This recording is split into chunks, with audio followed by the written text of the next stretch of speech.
nag-aanyaya na sambahin ng Oh, Tanda natin, kapag lima ka pa sa Islam, hindi ka magpapalit at mas lalo hindi ka magbabago ng buhay.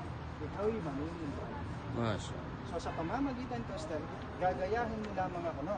Sasambitin natin sa wikang Arabic at isasalin ko sa wikang Tagalog upang lubos mo maunawa. Makusog ang banda rito sa okay. Pakiano mo yung daliri, Master, masala.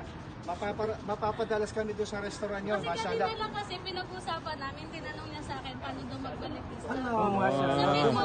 Sabi ko hindi ko Inshallah, naman tabarak alam, magtanong ka na lang sa embassy. Alhamdulillah. Dumating na ang gabay ng Allah. Hidayah minada. Isa ka sa naging instrumento, sister. Sister, nakikita rin sa iyo Islam, pamumuhay. Kasi Pwede sabi mo yung ko daliri, sa sister. kanya kung paano. Allah, kita mo? Isa ka naging subhanallah. Saka nagsasala ko doon sa resto. Sabi Allah, niya, paano daw Akbar. magsala? Sabi ko, Ang laki ng reward mo, sister. Ito lang. Laki ng reward mo. Naging way ka, naging tulay ka upang sister ay gabayasan ng Allah. Mapapadalas kami doon sa doktor. Pakianim daliri, sister. Ha? Gagayahin mo lang ko sa wikang Arabic at isasalin ko sa wikang Tagalog. No? Pakilakas natin, sister. Na? Babagalan ko. Masusundan mo ko.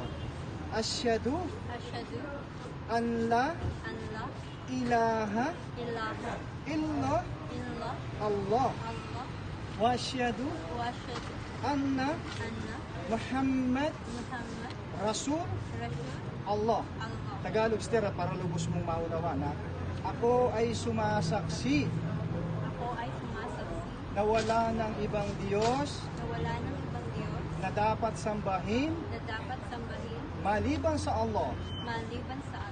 At ako ay sumasaksi Ako ay sumasaksi na si Propeta Muhammad Propeta Muhammad ay huling sugo ng Allah. ay sumusugo ng Allah. Allahu Allahu Akbar. Akbar. Welcome to Islam. Hindi ka lang pwede yakapin. Sister, kailangan pwede mo siya. Bro, lamang. Nayakap ka na namin eh. Welcome, sister. Welcome, sister. Welcome, sister.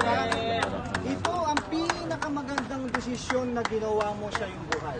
Ayaw na nung balik ka sa trabaho sila dito, kabayan. Ano sabi ng lahat halap na insan. Ayaw na nung balik ka sa trabaho sila dito, kabayan. Ano sabi ng lahat halap na insan asa ni takwim. Ang sabi na lang, at nilikha namin kayo sa pinakamahusay na anyo hugi sosukat. Kaya nilikha ka na lang maganda, mashallah, kaya we had to grateful to Allah. So sa mula ngayon, sister, tatawagin ka namin sa pangalan mo, Jamila. Sister Jamila. Okay, sister ha? Mashallah.